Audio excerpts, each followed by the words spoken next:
مسلم community کے دوستوں، میں ہوں محمد مجاہد۔ آپ تمام دیکھنے اور سننے والوں کو السلام علیکم۔ امید ہے آپ خیریت سے ہوں گے۔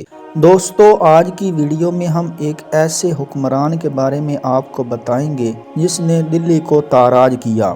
دلی کو تاراج کرنے والا نادر شاہ، جسے ایشیا کا نپولین بھی کہا جاتا ہے۔ دوستو، ہندوستان سے جاتے ہوئے نادر شاہ تخت طاؤس اور کوہ نور بھی ساتھ لے گیا تھا۔ اس ایرانی بادشاہ کی فوج اور اس کی فتوحات پر تاریخ کے ابواب بھرے پڑے ہیں، جن میں اسے ایشیا کا نپولین اور سکندر ثانی بھی لکھا گیا ہے۔ بہت کم عرصہ میں مغرب میں سلطنت عثمانیہ میں شامل عراق اور شام کے علاقوں سے لے کر مشرق میں دلی تک متعدد جنگی مہمات میں کامیاب ہونے والی فوج کو نادر شاہ کی حکمت عملی اور دن رات کی محنت نے ہی یہاں تک پہنچایا تھا۔ 19 جون 1447 عیسوی کو نادر شاہ قتل کروا دیا گیا تھا۔ سکندر ثانی کہلانے والا نادر شاہ کسی شاہی یا نوابی خاندان میں پیدا نہیں ہوا تھا۔ وہ ایرانی سلطنت کے دارالحکومت سے دور سرحدی علاقے میں پیدا ہوا۔ وہ باصلاحیت تھا۔ گزر بسر کے لیے نادر شاہ کو جنگل سے لکڑیاں اکٹھی کر کے بیچنا پڑی، لیکن زندگی کے تقریباً 30 برس بعد وہ ایک ایسی طاقتور اور منظم فوج کا کمانڈر بن چکا تھا جسے خود نادر شاہ نے تیار کیا تھا۔ کہتے ہیں کہ نادر شاہ نے 10 سال کی عمر میں گھڑ سواری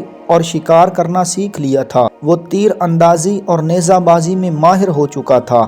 بچپن میں والد کا انتقال ہوا تو یہ خاندان غربت کی دلدل میں پھنس گیا، لیکن قسمت نے یاوری کی اور بعد میں دنیا نے اسے ایک فاتح اور ایرانی سلطنت کا بادشاہ دیکھا۔ تاریخ بتاتی ہے کہ نادر شاہ درہ خیبر کے راستے بر صغیر کی حدود میں داخل ہوا اور پشاور اور لاہور کو فتح کرتے ہوئے کرنال کے مقام تک پہنچ گیا، جو دلی سے صرف 70 میل شمال میں تھا۔ مغلیہ سلطنت اس وقت اندرونی خلفشار اور شدید بد انتظامی کا شکار تھی، اور کہتے ہیں کہ اس وقت مغلیہ سلطنت کا بادشاہ محمد شاہ رنگیلا اس آندھی کا مقابلہ کرنے کے قابل ہی نہیں تھا۔ نتیجتاً نادر شاہ کی فوج اور اس کے توپ خانے نے ہزاروں ہندوستانی فوجی بھون ڈالے، مگر خود ایرانی فوج کا بہت کم جانی نقصان ہوا۔ کرنال کی جنگ جیت کر نادر شاہ 1739 میں دلی میں داخل ہوا اور 2 ماہ تک وہاں قیام کیا۔